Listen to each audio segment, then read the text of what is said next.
Alô pessoal, professor Heitor, oficina do estudante, e hoje nós vamos falar da embriologia.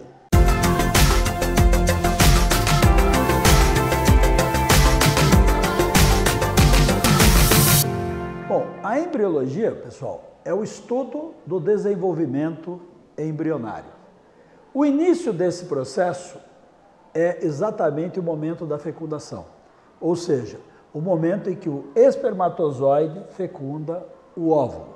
Ou, se adotando um certo preciosismo, poderíamos falar a seguinte: o espermatozoide ele entra no ovócito secundário, né? E este depois vai resultar no óvulo. Quando funde o núcleo do óvulo com o núcleo do espermatozoide, aí forma-se a célula chamada ovo ou zigoto.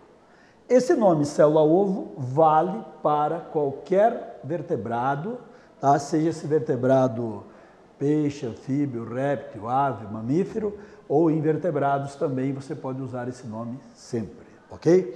Então, ovo ou zigoto.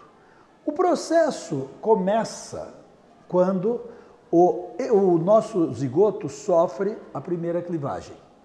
Esta primeira clivagem, na verdade, é a primeira mitose. Tá? É um nome para a mitose, poderia se falar mitose, simplesmente, né? Mas o embriologista resolveu falar de clivagem.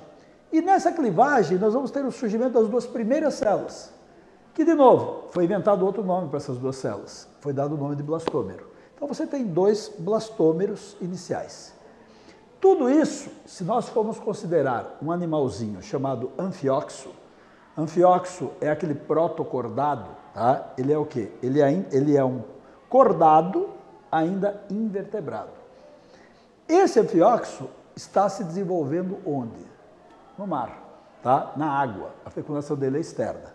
Se nós fôssemos pensar que isso aqui está acontecendo em um mamífero, esse processo de formação do zigoto, ou seja, a fecundação e o surgimento das clivagens, do desenvolvimento embrionário, está acontecendo dentro da tuba uterina, tá? Então, você tem a formação do ovo zigoto na tuba uterina, a primeira clivagem gerando dois blastômeros na tuba uterina, se for mamíferos, e assim por diante.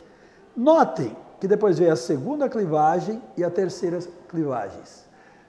Sendo que a terceira clivagem, ela, no anfióxo, ela ocorre um pouquinho acima da linha mediana, né? Isso vai permitir o surgimento de células menores e células maiores, que a gente chama de micrômeros por serem menores e macrômeros por serem maiores, tá? E o processo continua a acontecer até originar a mórula, que é o maciço celular. Pessoal, vejam que até esse momento, mórula são células completamente indiferenciadas.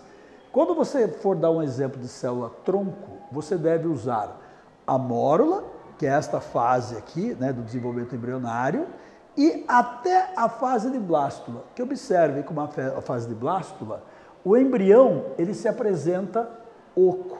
Por quê? Porque, na verdade, o embrião ele absorve líquidos do meio, né? Que meio? Se for o anfióxo do mar, se for mamífero, né, da tuba uterina da mãe, e ele começa a empurrar os blastômeros mais internos para a periferia. E é isso que permite o surgimento desta cavidade.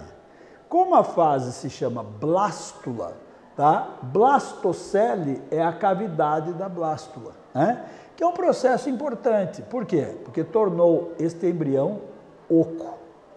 E esse embrião, tornando-se oco com esta blastocele, ele permitirá a próxima fase, que é a fase chamada de gástrula. O que é esta fase chamada de gástrula? É uma fase na qual este embrião, que era a blástula, como se eu estivesse empurrando essa camada de macrômeros que vocês estão vendo aqui para dentro do embrião. Quer dizer, eu estou amassando a blastocele. Veja que esse espaço aqui, ó, não deixou de ser blastocele, tá? Então, essa camada de macrômeros vai sendo empurrada para dentro. Esse processo nós chamamos de processo de invaginação, tá? E esse processo de invaginação permitiu o surgimento de 2 folhetos embrionários. Veja bem, 2 folhetos embrionários. O primeiro deles é a ectoderme, que é o folheto mais externo, formado pelos micrômeros, né, que haviam surgido lá após aquela terceira clivagem, né, aquelas célulazinhas menores. E notem como os macrômeros foram empurrados aqui para dentro. Então veja, é neste momento que você já tem diferenciação. Por que diferenciação? Porque você já tem um folheto de ectoderme e outro que nós estamos chamando aqui de mesentoderme. Veja, mesentoderme poderia dividir em meso, na verdade uma futura mesoderme que vai surgir a partir desse folheto, e a endoderme. Tá? Então temos a mesoderme e temos a endoderme, que vão surgir depois, tá? No próximo estágio de desenvolvimento. Vejam que surgiu também aqui o arquêntero. O que é este arquêntero? Arqueos quer dizer antigo, êntero, intestino. É o projeto do futuro intestino deste embrião, né? E mais esse blastóporo. Blastóporo é esta abertura. E esta abertura blastóporo, ela é usada na classificação dos animais como sendo animais protostômios, quando esse blastóporo ele dá origem à boca do futuro animal, e deuterostômio. Veja, protoestoma queria dizer primeiro a boca, deutero quer dizer secundária, estoma, boca, quer dizer a boca é secundária, porque em muitos animais esse blastóporo vai originar o ânus, tá? Então, animais deuterostômios, veja como fica fácil, né? Vocês estudaram os equinodermos, lembra? Equinodermo, ouriço do mar, estrela do mar, bolacha de praia, são deuterostômios, tá? São deuterostômios também todos os cordados, ou seja, protocordados, peixes, anfíbios, répteis, aves e nós mamíferos. Tá? Então, só equinodermos e cordados são deuterostômios. Tá? Se você for pensar em protostômios, vamos falar assim, o quinidário, que era uma água-viva, ele é um protostômio. Tá? Afinal, a água-viva foi o primeiro animal a ter boca, que teve boca. Né? Se você reparar direitinho aqui, ó, isso aqui poderia ser uma água-viva, que tinha uma ectoderme e uma endoderme. Tá? E a sua cavidade digestória seria o arquêntero. O primeiro animal triblástico, né, a ser protostômio, né, vai ser a planária, que é o plateuminto, certo? E aí vem os asqueumintos, os adelídeos, os moluscos e os artrópodes, tá? Todos eles são protostômios. Por quê? O blastóporo deu origem à boca, certo?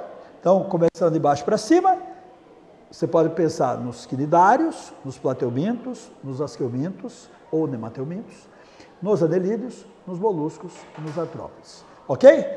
Todos esses animais podem ser inseridos em uma dessas duas categorias. Ok, pessoal? Se vocês gostarem dessa aula, por favor, curtam-na e depois deixem suas observações, suas perguntas, que nós teremos o prazer de responder. Professor Heitor, da Oficina de Estudante.